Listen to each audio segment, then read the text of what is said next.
যাব, আর হচ্ছে ভরের একককে আমরা সবসময় গ্রামে নিয়ে যাব। তবে কখন আমাকে কোন ফর্মুলাটা ব্যবহার করতে হবে, দেখো আমি এই ফর্মুলাটা কখন ব্যবহার করব, যদি আমার প্রশ্নে ভর দেওয়া থাকে বা ভর বের করতে বলে। যদি প্রশ্নে কি দেওয়া থাকে, ভর দেওয়া থাকে অথবা তোমাকে ভর বের করতে বলে, তখন তুমি W/M এই ফর্মুলাটা ব্যবহার করবা।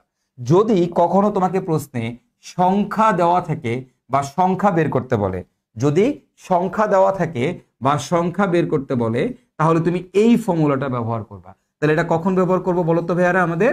যদি সংখ্যা বের করতে বলে বা সংখ্যা দেওয়া থাকে, তখন n এর জায়গায় আমরা n/n এই ফর্মুলাটা ব্যবহার করব।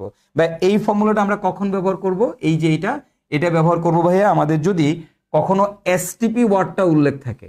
কোশ্চেনে যদি প্রমাণ তাপমাত্রা ও চাপ, এসটিপি মানে হচ্ছে standard temperature and pressure, standard temperature and pressure, অর্থাৎ বাংলা করলে হচ্ছে প্রমাণ তাপমাত্রা ও চাপ।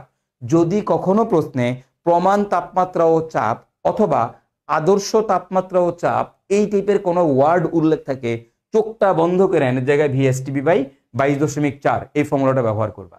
ওকে, ইভেন খেয়াল করো, যদি তোমাকে কখনো বলে ভাইয়া যে কোশ্চেনে ঘনমাত্রা বের করতে বলে, কি বের করতে বলো বলো তো ভাইয়ারা? ঘনমাত্রা বা মোলারিটি, ঘনমাত্রা বা মোলারিটি বের করতে বলে, ঘনমাত্রা বা মোলারিটি বের করতে বলে, তাহলে তুমি S/V এই ফর্মুলাটা ব্যবহার করবা। ওকে, তাহলে প্রশ্নে তোমাকে কি বের করতে বলতেছে তার উপর ডিপেন্ড করে তুমি আসলে এই ফর্মুলাগুলা ইউজ করবা। ক্লিয়ার? বুঝতে পারছি এতটুকু আমরা?